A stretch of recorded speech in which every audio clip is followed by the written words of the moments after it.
So tell me about this next wine.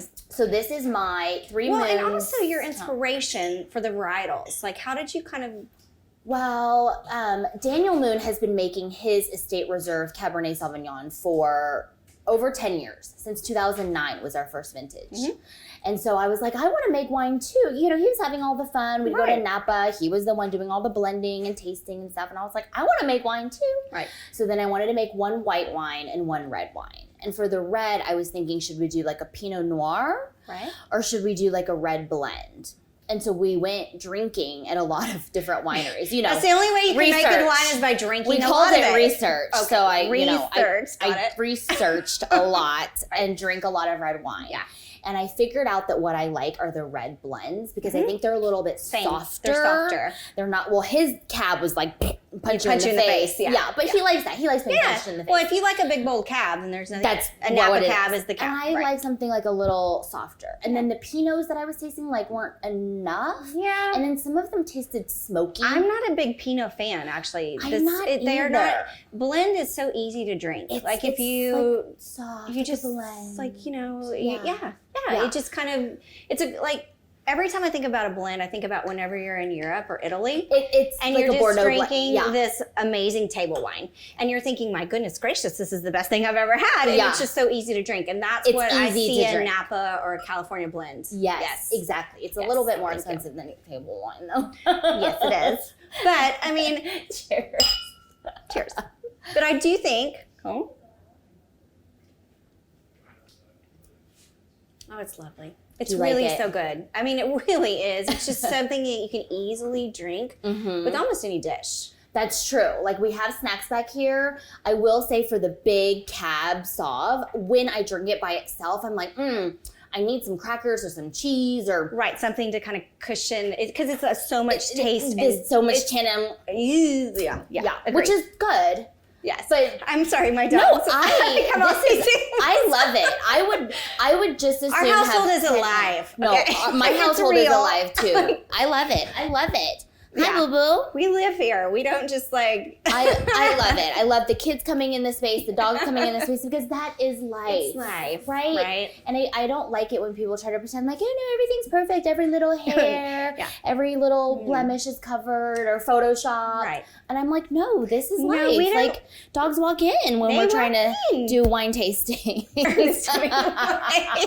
Ernest wants to be a star. You are a star, baby. You are. Don't let anybody tell you any different. No, but I think an easy drinking wine, especially a red, is like such a great thing for almost any party or any dinner or whatever. And so it's really important to have those. And this is actually excellent. Like, it's really spectacular. I love it. I feel like if you went to a wedding or a reception after a conference and they had, they don't have a whole lot of choices. If you had these two wines, you would be okay. You would be covered. Most and you're right. people and you would have think about all those times you go to an event and you're like, oh, those wines are so bad. Yeah. These are so good.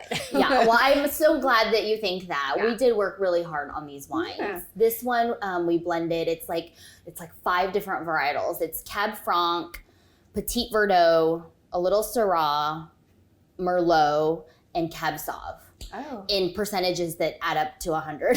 So which one do you think was the hardest to kind of decide upon? This one was the hardest because there's so many blends, and you keep keep mixing until you get it just right. And then I told my winemaker, and then sometimes you have 10 tastes, and you're like, oh, I can't even tell the difference. I don't know. We got to start over tomorrow. We have to start over. Yeah, there were days that I'm like, my palate is off today. And, have a little. It's cold. Like when you put 15 perfumes on, and you're like, oh, okay, well, need some coffee beans. Yeah, all right. Yeah. So this one was the hardest to make because the Sauv Blanc, I was like, I want a crisp, easy. New Zealand style Sauv Blanc, 100% stainless steel fermentation, done. Yeah. This, I was like, I want it to be soft, and then I drank something, and I was like, this is too, this has no body. It just tastes flat. Yes. And then we did you this, gotta and it was So this took a while. These evolve. The blends really evolve over time and become something spectacular too. Yeah. And then I think so. Tell me a little bit. You developed the first varietal, and then are you already working on the next year? Well, we're already working on the next year. Right. That's the thing about wine. We're going to Napa soon to blend for the next year. Right, because the crush comes in September. So harvest is September, October. Right. Yep. And so you've got to like kind of work through that and figure out the best way and what it evolves into. Exactly. And having a vision for where you want the wine to transform. So that's really a fun project too. Yeah. And kind of seeing it grow over the years. Yeah. And, the rain was different. The temperature was different. There was a heat wave last summer. And so the wine and the is fires, different. the wine's different. And all the fires were they affected the wine. Really broke my heart. Yeah. That there was a lot of damage. It was a lot. Yeah. Pearl, come on, girl. Okay, sit. Yeah. So it's I think winemaking, wine blending is a passion project. Mm-hmm.